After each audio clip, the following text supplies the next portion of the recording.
السلام علیکم ورحمۃ اللہ وبرکاتہ۔ آئیے حضرات طہارت کبریٰ یعنی غسل کے بارے میں جاننے کی کوشش کرتے ہیں۔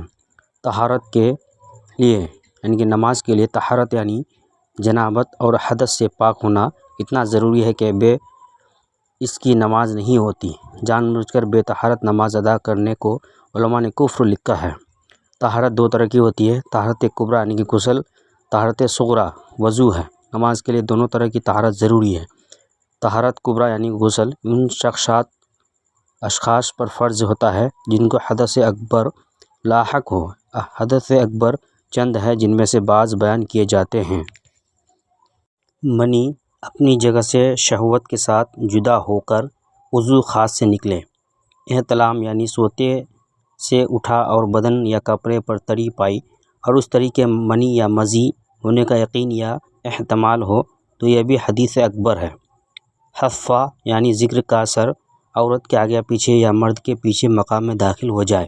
عورت حیض سے فارغ ہو یا نفاس سے فارغ ہو۔ مذکورہ بالا صورتوں میں غسل فرض ہے۔ اگر بغیر غسل نماز ادا کی جائے تو نماز نہ ہوگی۔ غسل میں کل 3 چیزیں فرض ہیں: کلی کرنا، ناک میں پانی ڈالنا، پورے بدن پر پانی بہانا۔ ایک بال برابر بھی اگر جسم کے کسی حصے پر پانی نہیں پہنچا تو غسل نہ ہوگا اور اسے نماز ادا نہ کی جا سکے گی۔ جس شخص نے صحیح ڈھنگ سے غسل کر لیا اب اسے وضو کی حاجت نہیں، غسل ہی وضو کے لیے کافی ہے، اسے نماز تلاوت سب کر سکتے ہیں۔ جسم پر نجاست لگنے سے غسل فرض نہیں ہوتا، غسل صرف وہی مذکورہ بالا چیزوں سے ہی فرض ہوتا ہے۔ بس جس جگہ نجاست لگی ہو اس کو دھو لیا جائے۔ جس کپڑے میں منی لگی یا حیض کا خون لگا ہو تو پورا کپڑا نجس نہیں ہوتا، بس جس جگہ نجاست ہو اس کو دھو لیا جائے، پاک ہو جائے گا۔ جن پر غسل فرض ہو وہ بغیر غسل کیے نہ نماز پڑھ سکتے، نہ زبانی تلاوت کر سکتے، نہ قرآن شریف دیکھ کر پڑھ سکتے اور نہ ہی قرآن شریف چھو سکتے ہیں۔ مرد یا عورت کو احتلام ہو پھر دونوں نے ہم بستری کی تو ایک ہی مرتبہ اخیر میں غسل کر لینا کافی ہوگا۔ جمعہ یا عید کے دن مرد یا عورت ناپاک ہوئی، اس دن ایک غسل کیا تو وہی ایک غسل ناپاکی کا بھی اور عید و جمعہ کا بھی ہو گیا اور دونوں کا ثواب بھی ملے گا۔ جس شخص پر غسل فرض ہوا اسے نہانے میں تاخیر نہیں کرنا چاہیے، اس لیے کہ حدیث میں ہے کہ جس گھر میں ناپاک شخص رہتا ہے اس میں رحمت کے فرشتے نہیں آتے ہیں۔ جس شخص پر غسل فرض ہو غسل کے بغیر کھانا پینا مکروہ ہے اور کسی وجہ سے تاخیر ہو تو کم از کم وضو کر لینا چاہیے۔ جس شخص پر غسل فرض ہو اسے بغیر غسل مسجد میں داخل ہونا، قرآن شریف زبانی دیکھ کر پڑھنا اور چھونا، قرآن شریف کی آیت لکھنا اگرچہ تعویذ ہی ہے، سب حرام و ناجائز ہیں۔ درود شریف اور کلمہ طیبہ پڑھنے میں حرج نہیں۔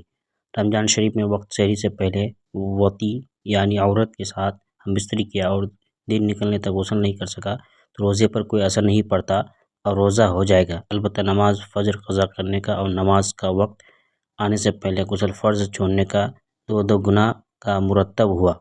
رمضان شریف کی رات میں یا دن میں احتلام ہوا تو اسے روزے پر بالکل اثر نہیں پڑتا۔ ہاں، وقت سحری کے بعد غروب شمس تک اگر عورت کے ساتھ ہم بستری کرے گا تو روزہ ٹوٹ جائے گا اور غسل بھی واجب ہوگا۔ پہلی صورت میں صرف غسل واجب ہوگا، روزہ برقرار رہے گا۔ کسی میت کو نہلانے والے پر غسل واجب نہیں ہوتا، مستحب ہے۔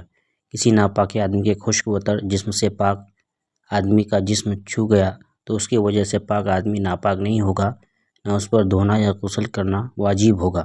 ہاں، جس جگہ نجاست لگی ہو وہی جگہ تر ہو کر پاک آدمی کے جسم پر یا کپڑے میں لگ جائے تو خاص اسی جگہ دھلنا ہوگا، غسل اب بھی واجب نہ ہوگا۔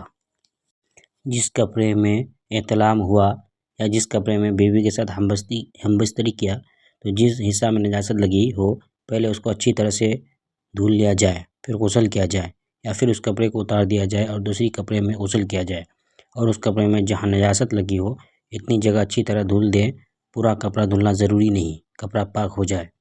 ناپاک آدمی کا بھی تھوک اور پسینہ پاک رہتا ہے، اس کے لگنے سے کپڑا پاک نہ ہوگا یعنی کہ ناپاک نہ ہوگا۔ کنویں پر نجاست لگا کر کپڑا پہن کر نہانے اگر کنویں میں چھینٹے جائیں گے تو پورے کنویں کا پانی ناپاک ہو جائے گا۔ غسل بغیر نیت کے ہو جاتا ہے، البتہ نیت کرنا سنت ہے۔